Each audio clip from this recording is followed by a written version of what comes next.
Here's hoping you'll never have to. But just in case, let's talk about changing a flat tire. The jack and spare tire are both stowed in the rear cargo area under the load floor. For vehicles with air suspension, the vehicle should be set to Tire Jack mode under the Uconnect settings menu for suspension. Remove the jacking tools and the wing nut securing the spare tire. Now you can remove the spare tire. Now loosen, but do not remove the lug nuts. One turn counterclockwise, with the wheels still on the ground. Make sure you're parked on a firm, level surface safely away from traffic. Avoid ice or slippery areas. Also, make sure the ignition is off, the hazard lights are on, and the parking brake is fully set. Blocking both the front and rear of the wheel diagonally opposite of the jacking position is also a good idea. For example, if the left rear tire is damaged, block the right front tire.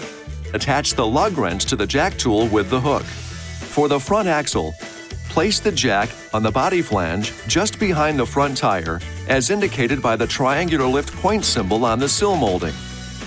For a rear tire, place the jack on the flange rearward of the hoist rear tie-down bracket, just forward of the rear tire, as indicated by the triangular lift point symbol on the sill molding. Do not raise the vehicle until you are sure the jack is fully engaged. Now, you're ready to raise the vehicle by turning the jack screw clockwise. Raise the vehicle only until the tire just clears the surface and enough clearance is obtained to install the spare tire. Remember, minimum tire lift provides maximum stability. Okay, now go ahead and remove the lug nuts and wheel.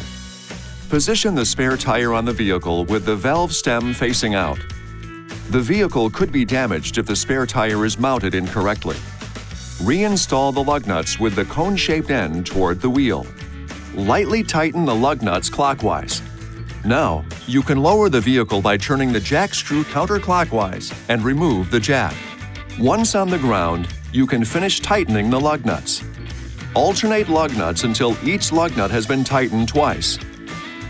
Maximum effort should be used for final tightening of the lug nuts. It's always a good idea to have the tightness checked with a torque wrench by an authorized dealer or at a service station. For vehicles with air suspension, jack mode does not have to be turned off. This feature will disable when the vehicle drives above 5 miles per hour or 8 kilometers per hour. Now, just secure the tire, jack, and tools in their proper locations. Remove blocks from the wheels, and you're ready to go. This video is not intended to take the place of your owner's manual.